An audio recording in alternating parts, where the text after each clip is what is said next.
It is 11 o'clock. Welcome back in on this football. Joined us in hour number one, Mike Gittens from the War Report. He's going to give us a preview of Auburn and Georgia, the South's deep South's oldest rivalry. We talked about that yesterday on the show.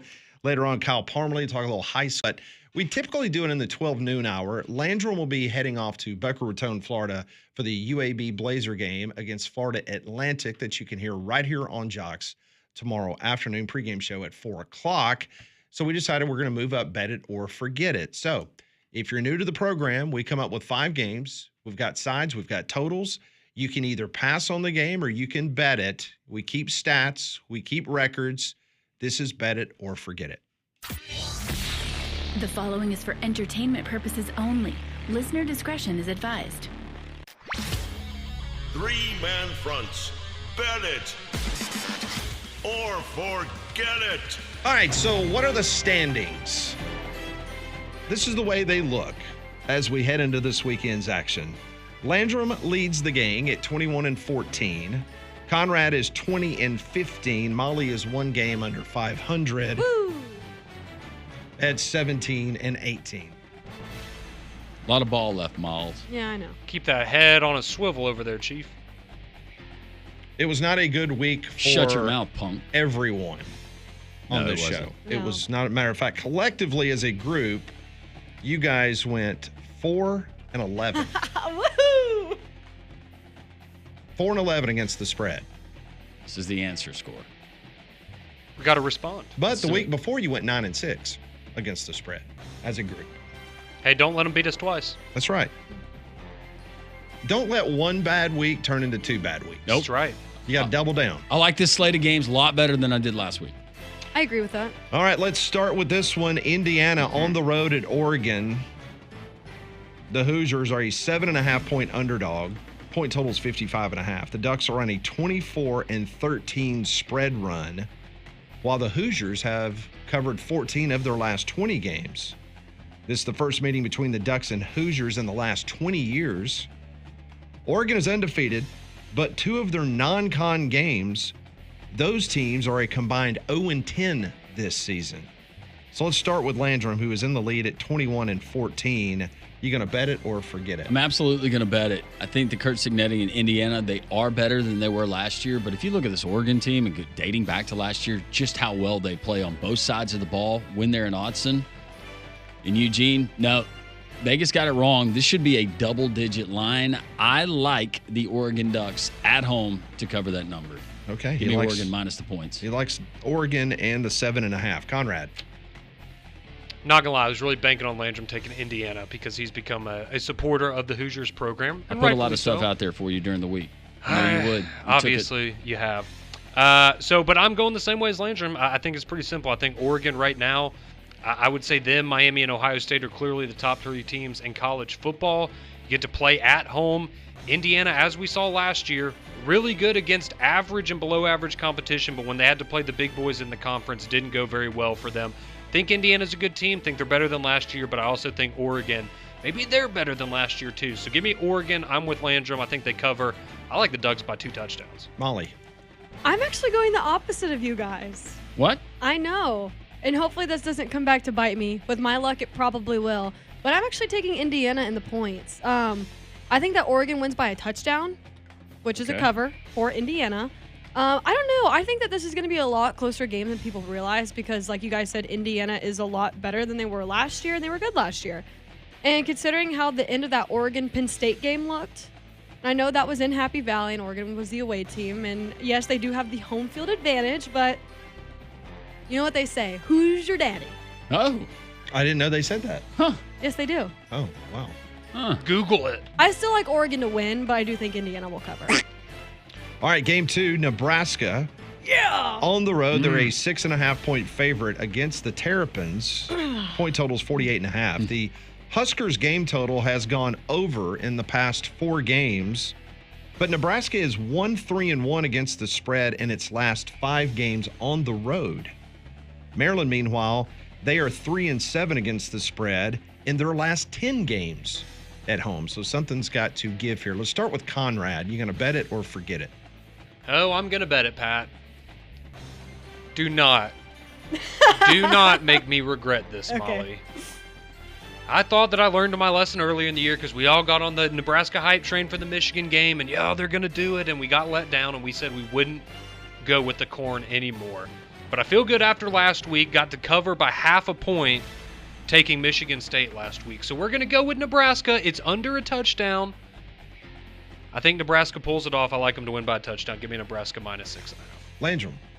I think Conrad is absolutely wrong on this. Matt Rule is 2-8 on the road in Big Ten road games. Yeah, that's right. Maybe that was redundant, but anyways, he is. Also, this Maryland football team, they've impressed me when I went into studying this game. Got a freshman quarterback who's slinging it, but their defense has actually been surprisingly better than I thought that they would be, and they've been in the past. I think that's enough. Give me the Terps at home. Plus that number. You're not going to burn me again, Nebraska. I'm tired of it. 3 years now. Do they burn win me on outright? Bet It or Forget It. Do they win outright, Maryland? I think there's a great chance that they win outright. Ooh, all right, Molly, how about you? You know what? I love my team. I really do. But Nebraska cannot cover a football game to save their lives. No, Molly. Why did... Listen. Thank you, Mom. I have taken Nebraska every week, and they have let me down, Conrad, every single week. Tell I'm 'em, not girl. saying. Tell them. I'm not saying I'm taking Maryland to cover. I'm actually taking the over. I don't know what world that we're living in where we take Nebraska in any game in the over. But like Pat said, each of their last 4 games have gone over the point total line. And 6 of Maryland's last 7 in October as the home underdog have also gone over the point total. That's a good one. So That's I a good like stat. the over. That's a really good stat. Thank so we you. have that over at 48.5. That's Yep. correct. Can I change my pick? No. No. But if you're right, Conrad, I will be so happy. I All right. I thought it was a shoe and she was going to take Nebraska. See, me too. But no, not. I've been burned too. I love my team, but I need to take the wins where I can get You them. start second guessing your pick when the diehards. Yeah, I like, know. nope. I'm like, oh, God. Sorry. Maybe you'll Game win, number Conrad. 3. The Cotton Bowl in Dallas will be the scene as the Texas Longhorns take on their bitter rival, the Oklahoma Sooners. This line has been all over the place, but for the purpose of this competition, Texas minus 0.5.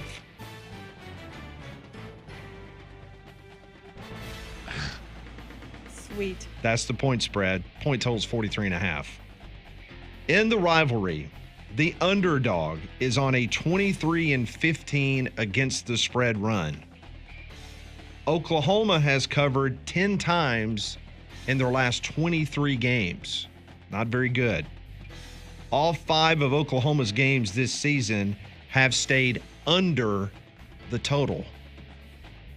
Let's start with you, Molly. I'm gonna go with Boomer Sooner OU. I don't know. After watching Texas last week in the swamp, and I know it's the Web Wivel rivalry, and both of these teams like Red River rivalry. Web Wivel Web Wivel rivalry. Just say Red River Shootout, and you'll be fine. Well, Web Wivel rivalry is more fun to say. Yeah. We like I a more think- violent term. I think So you're taking Oklahoma in the plus 0.5. that's right. I know it's really scary. I think whether or not Mateer plays, though, I think Oklahoma's gonna win. All right, let's go to Landrum next. Landrum looks ready for this pick. Barbecue chicken, aluminum foil, just enough money for my gas and oil. Has nothing to do with this game. But it was just country enough to lead into this game. Oklahoma, I don't care if Hawkins is playing, Mateer, bring out Dr. Shin. It doesn't matter. I've seen enough from Texas. Boomer Sooner. Yeah, we'll make it a sweep, Boomer. They're a better team. Not impressed by Texas at all. When you have one team, I think Mateer's going to play in this game. He just seems like this is not a game that he's going to miss. So, yeah, I like Oklahoma. Better defense, better quarterback, maybe better coach. Give me Oklahoma. T. All right, here we go. Let's go down to the plains of Auburn. Deep South's oldest rivalry. Georgia is a 3.5-point favorite. Point total is 46.5.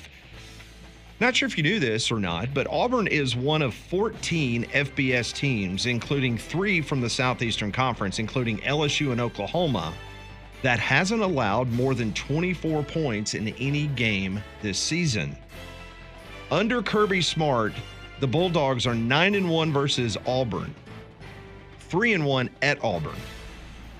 Georgia has covered just 4, though, of their last 16 games. So they're 4-12 against the spread during that time frame. Let's start with Conrad. You going to bet it or forget it? I am going to bet it. Look, I think this is a tricky game. I really, really do. I think Georgia is the better team, but we all know what happens in Jordan-Hare. You're coming off the bye week. I think Auburn is going to have a little something different on offense, and I think they have a good chance to win the game. However, I think the safe play in this one, I find it hard to believe we're going to see more points in this one than Alabama and Georgia, and that total was 45. This total 46.5. Give me the under for Auburn and Georgia. All right. How about you, Landrum? I'm definitely going to bet it as much as I hope that Auburn wins this football game. You know what? They're going to have to prove it. Give me Georgia. Minus the points on the road. Show me something with that offense. There's no way in good conscience that I can pick Auburn to do it. Okay. Molly. Conrad, thank you. I love the under in this one because historically this matchup tends to be lower scoring, with 5 of the last 6 staying under the total. And plus, you look at Auburn and SEC play so far, they are combined with 27 points in SEC play. So I think that this is just a recipe for the under, especially with it being at Jordan-Hare. And Jordan-Hare can get a little cray-cray at night. It does get cray-cray. So give me the under. Final game of the week. Game number 5 on the docket. Alabama is a 2.5-point favorite. That's what we're going with. 2.5.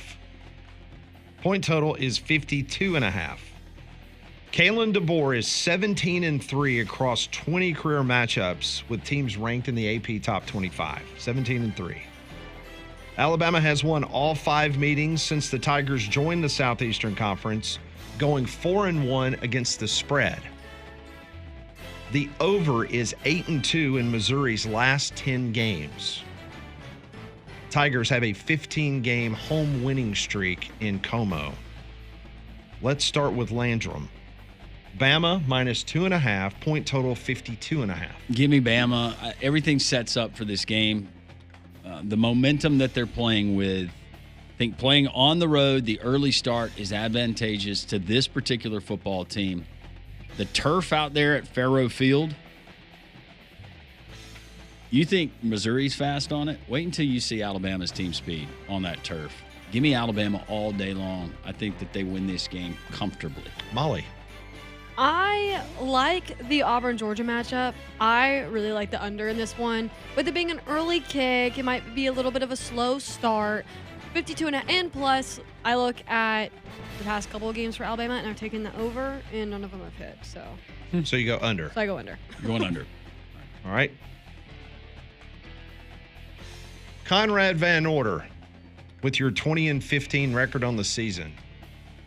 Alabama, 2.5-point favorite against the Missouri Tigers. I think I'm going to forget it. I was hoping you'd say that. I'm just kidding. I'm not going to forget an Alabama football game, Landrum. See, I'm like Molly. I wanted to go with the over early in the week, but they burned me the last 2 games not hitting the over. Thank you. But I'm not taking the under because this is Alabama football, and they're on a roll right now. They're the better team. I understand the perfect storm. Ahmad Hardy's great. It's early kickoff. It's on the road. Missouri's, they're going to be hyped up. It's one of the biggest games in the modern era for Missouri at home. A roll right now. They didn't have the letdown last week. They're not going to have it again this week. Give me Alabama to cover. I think they win by tomorrow morning. What's that line? Do you have it at, Pat? 2.5. Okay, 2.5. And then Georgia and Auburn, was that still 3.5? 3.5. Okay. Mm-hmm. Well, good luck to everybody. Hopefully it will be a better week for everybody involved as opposed to last week. More bottom of the hour, Mike Gittens from the War Report here on 3-Man Front.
11:18, three-man front. Landrum, Pat, Conrad, and Molly. Thanks for hanging out with us on this Friday. Heard from Wimp Sanderson. If you missed his blue plate, you can find it there at the three-man front podcast. The Jocks of him joined us as we let off the show as he was about to jump on a plane and head to Como to break down Alabama taking on Missouri.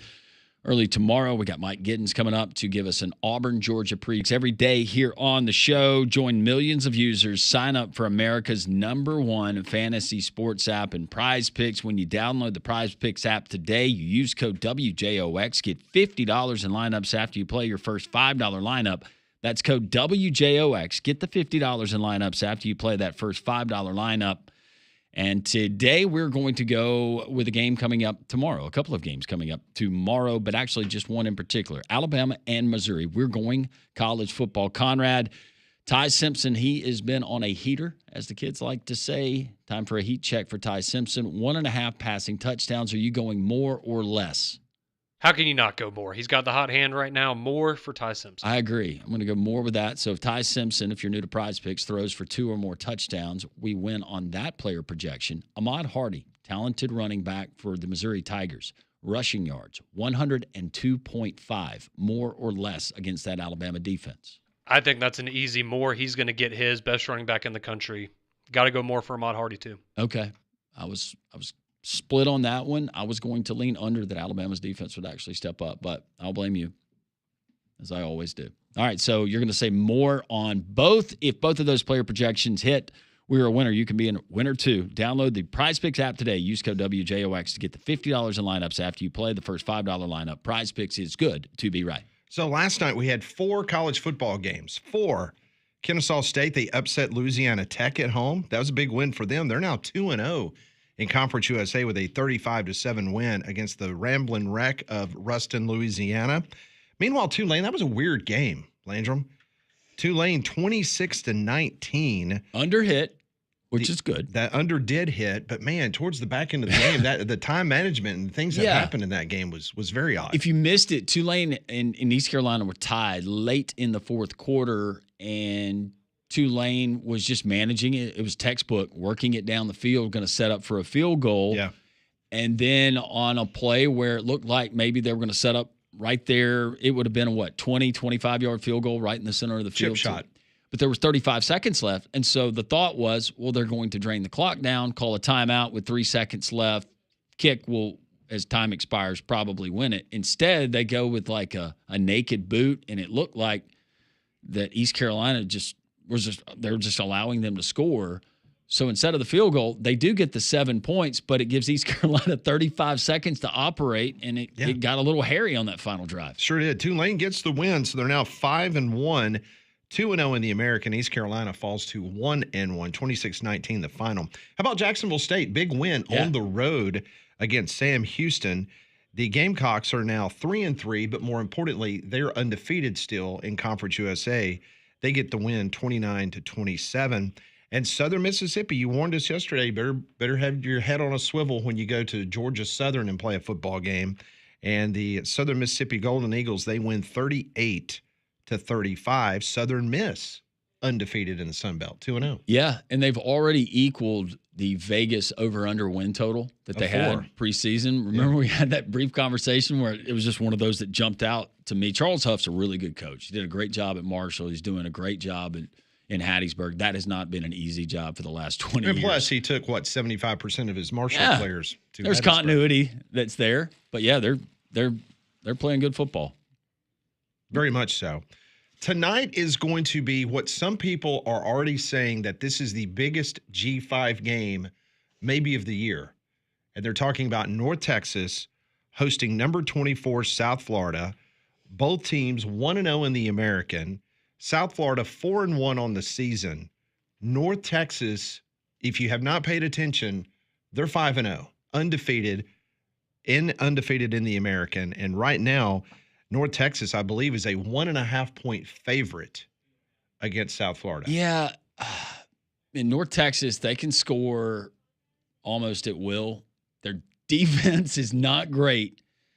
The over-under in this game is 66.5. I'll give the edge to North Texas because they're playing at home. I think they can win by a field goal, but this is one that I would dial into because it's going to be a score fest in Denton. Meanwhile, if you're not interested in a G5 game at 8 o'clock tonight on FS1, you can view Rutgers against Washington out in Seattle. I did see a report last night late. I don't know if you guys saw this, but Jed Fish is mentioned as a possible replacement at UCLA.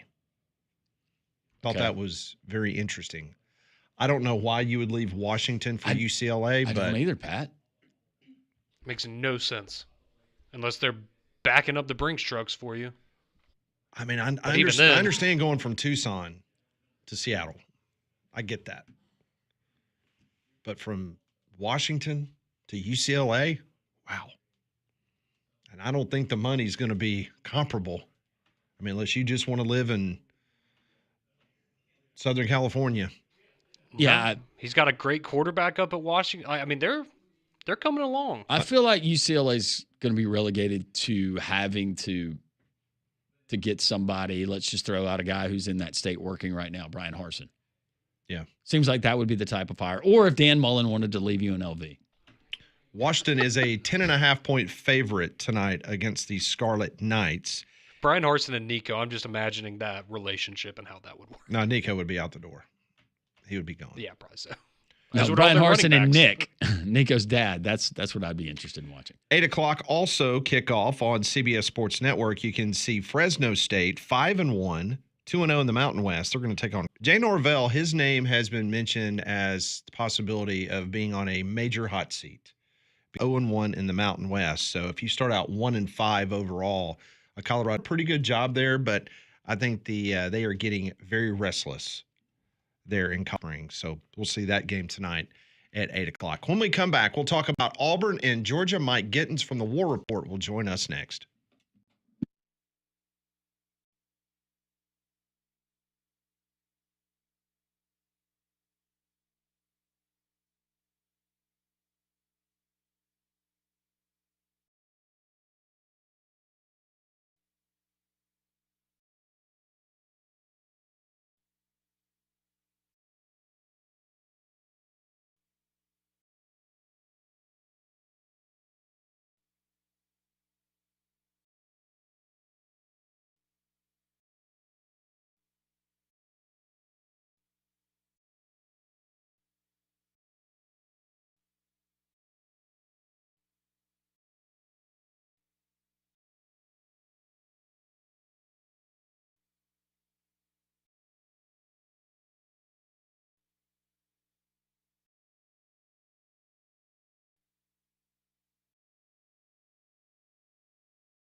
Should be a good one tomorrow night at Jordan-Hare Stadium. We'll talk to Mike Gittens from the War Report momentarily. I want to remind you at 205-941-6223 or go to their website, abideroof.com.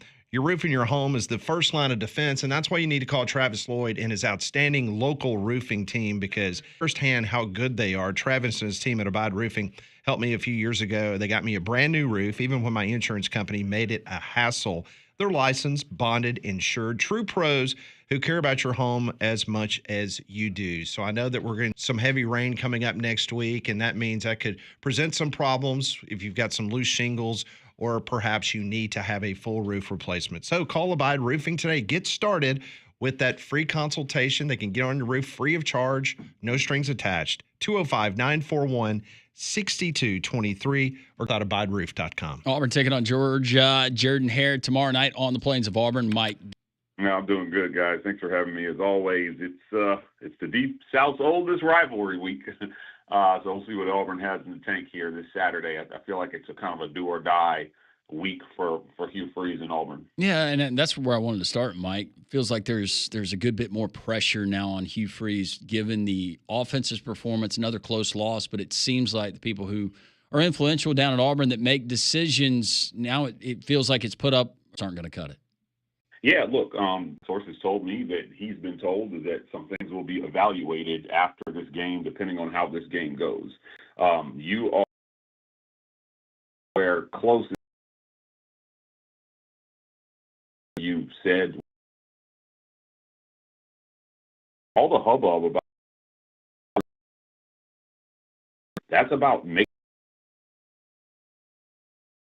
so that this seat in the and if I'm John, I'm going to move.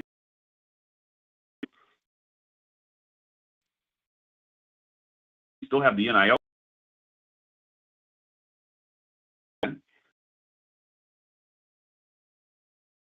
Telling the world it's something about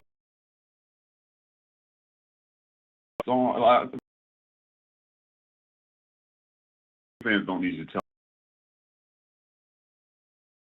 close for a really Coleman. You got the quarterbacks that can get that this was needed to be for all games. It's we're supposed to be at get them over the hump this Saturday. Mike Gittens joins us from the War Report on the Higginbotham Hotline. So let's talk about the wide receivers. This morning, Nike announces a huge NIL deal with Eric Singleton and Cam Coleman. What has been the opinion why Auburn cannot get the ball to your playmakers on the outside? Look, I mean, this is fair. You've drawn it up, you've designed it, and your quarterback either doesn't have time or is holding on to the ball too long. But he went out and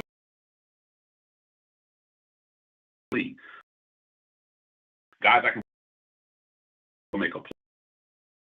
If you're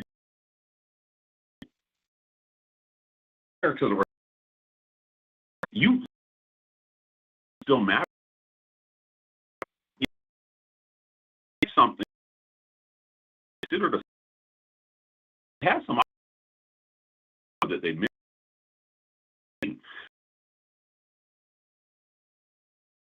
Obviously, they may not score. Your playmakers, like Cam Coleman, the ball. In a game that Auburn was not for Brock Bowers, but that was a game where you didn't have to throw a whole lot. Peyton Thorne was 10 of 19 for 82 yards, but you ran the football effectively. You won the time of possession battle. You had the one turnover, but you were right there. Do you think we see something similar to that or maybe a variation? Yeah, I think that you see them focus on the run. I think Hugh Freeze has been told to run the ball. I'll put it different. I think Hugh Freeze has been told to run the damn ball. Wow. And he is, I mean, for all the talk that we talk about, like meddling with Auburn and boosters and all the stuff, guys, a lot of times what it comes down to is if you win, there's not much they can tell you. But you're not winning. Here we are, and 4-2. I think I said this on this show, right? Coming out of this first 6-game stretch, 4-2 was always the real goal. Beat Baylor and win one of your first 3 SEC games. The reason why we're sitting here talking about why this is do or die is because you didn't want Georgia to have to be the one that you had to get in the first 3. And Oklahoma was stolen from them. I will die on that hill. That game was absolutely stolen from them, and the SEC and the refs should be ashamed of that. Texas A&M, there's just to come out that flat-footed in a game you lost, 10-16 or whatever. It's just no excuse for that. That's on Auburn. That's the classic, I think, Hugh Freeze egg that he laid there. And here, in this one, you can't afford either. You can't afford to play a game in a manner where the refs can become a factor. I'm not sure Auburn is good enough from a coaching standpoint for that to be the case. But what you have to play from the front in this one. You got to go into halftime with a lead, and you've got to hold on for dear life, and hopefully just do what you did versus Baylor. Man, look what Tennessee did to Georgia offensively. I mean, it was you can run it up if you've got the right play calls and the right trigger man, and you're at home, and Tennessee probably should have won that game. So it can be done. This is not some insurmountable task for Auburn. The question has always been, how low is the floor going to be for Auburn offensively? Are we going to get Baylor? Or are we going to get Texas A&M? Or are we going to get something in between like Oklahoma, which looks close, but you're just barely missing shots? There were a couple throws there that Jackson Arnold and Cam Coleman left on the table. One was on Cam, one was on Jackson. But you've got to hit those plays like you had versus Oklahoma in Jordan-Hare. All right, so Mike, let's play this out. Let's say that the offense looks like the Texas A&M game. Is there a conversation Sunday about his future? There should be. Okay. There should be. Yeah, I don't. Again, we're past the point where close matters.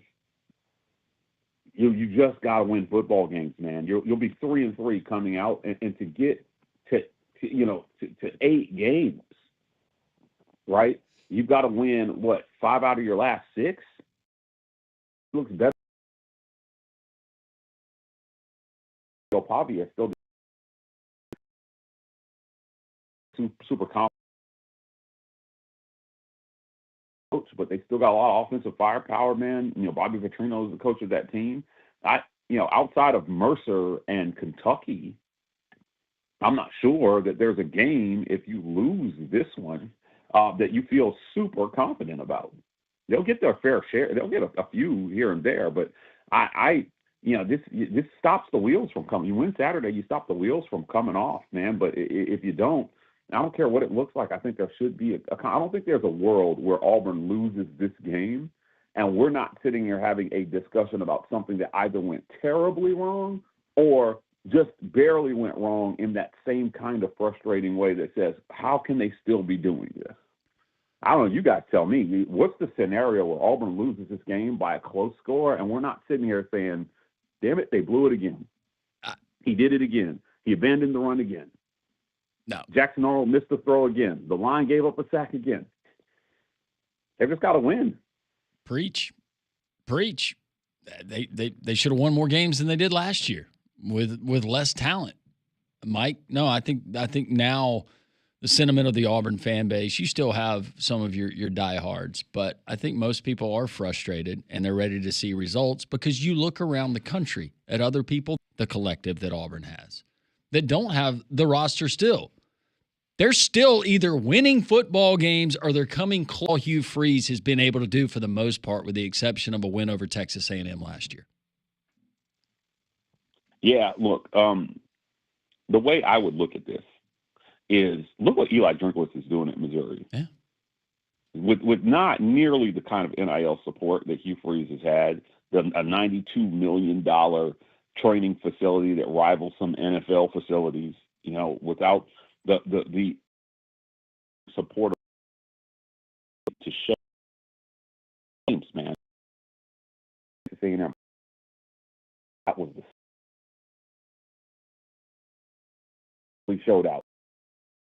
4 OT number. There's not.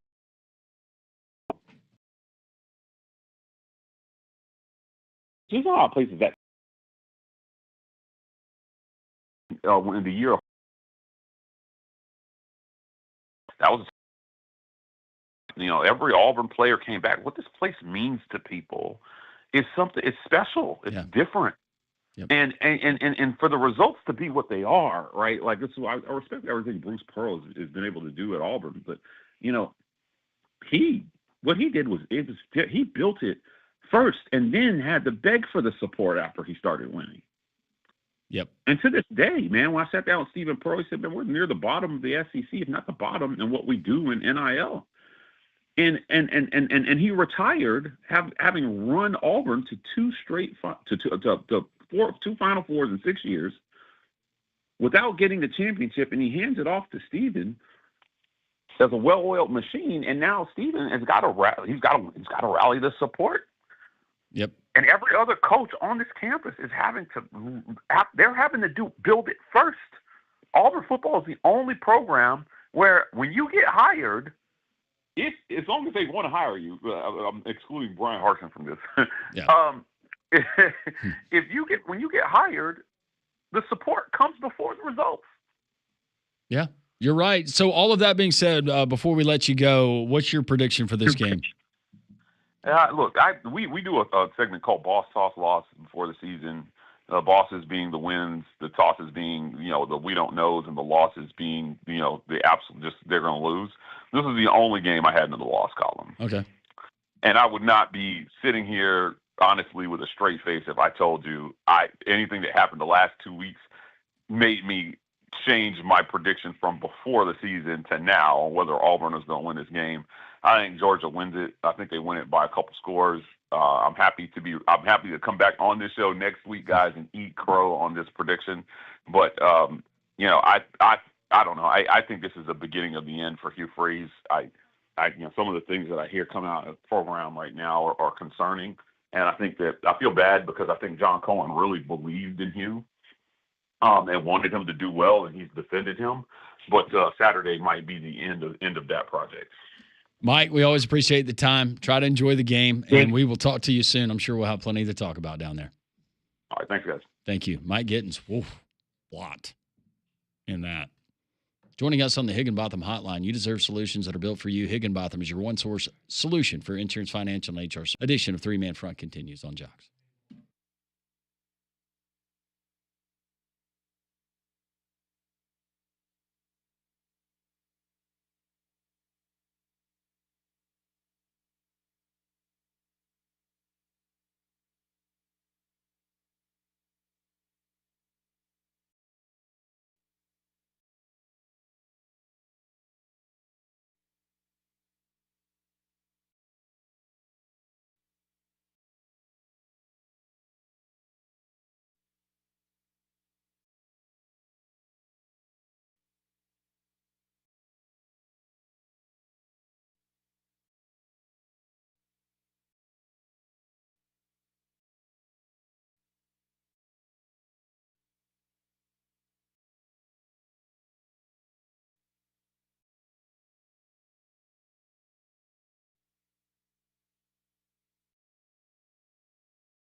11:48, fast-paced Friday, a football Friday here on Three Man Front. Glad you're with us. Folks there in Jocks Mobile, Jocks Montgomery, Jocks Huntsville, and, of course, the Jocks app. You can take the show, the station, wherever you go through all season. A guy who is a mainstay on this program during the football season is our buddy JR, takingvegas.com. JR, how are you?